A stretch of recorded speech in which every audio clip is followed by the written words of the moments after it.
Thanks for joining us. This is your friendly neighborhood talent strategy nerd, Dr. Jim, and I am live at Transform in Las Vegas at the Wynn Resort.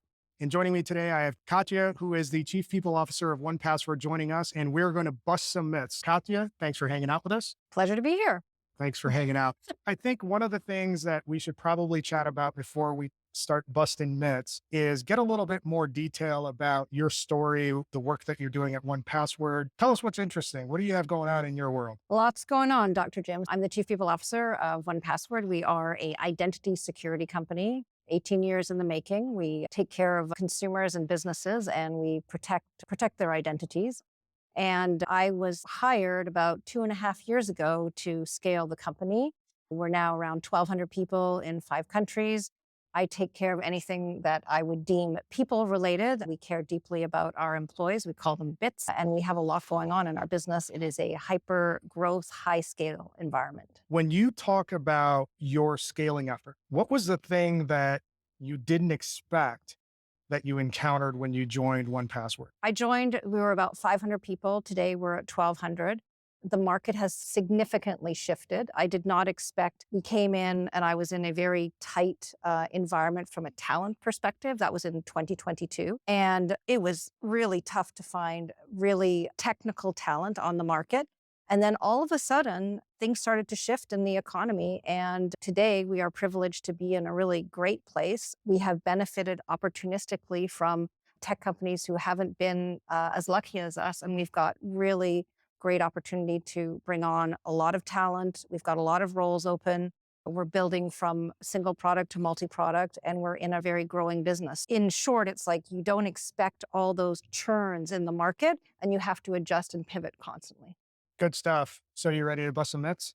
I am. We are talking to senior and executive people leaders like you, and there's a lot of leadership and HR myths that are out there. What's the one that really annoys you and you wish would die? So on my way over to Transform, very timely, sitting on the plane and someone behind me says, HR is going to get after me. And this is so irritating.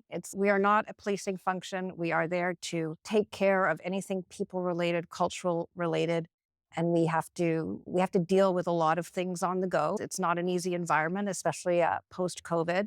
But the myth around HR just puts blockages at every stop and so forth, it's just something that is a big irritant for me. And I believe it's a big myth. And I think that the role in human resources for the professional these days is super critical to getting the business scaled, making it profitable, making it healthy, and so forth. It's not the first time I've heard that. I've often heard HR being described as being called into the principal's office.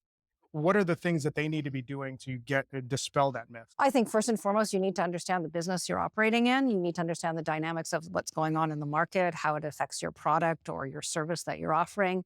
And then culturally, what do you want to do to help build the culture and make sure that it's going to resonate with ensuring that the business is profitable and performing. So I think that an HR professional these days is tasked with everything, even including understanding the numbers. No, they're not the CFO, but they have to have a very good understanding of all the different dynamics, financial, product, tech, and so forth.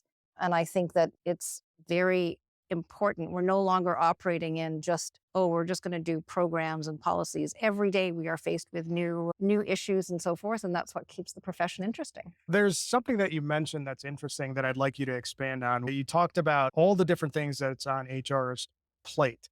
I haven't worked in HR. I've been on the revenue side of most of the organizations that I've worked on.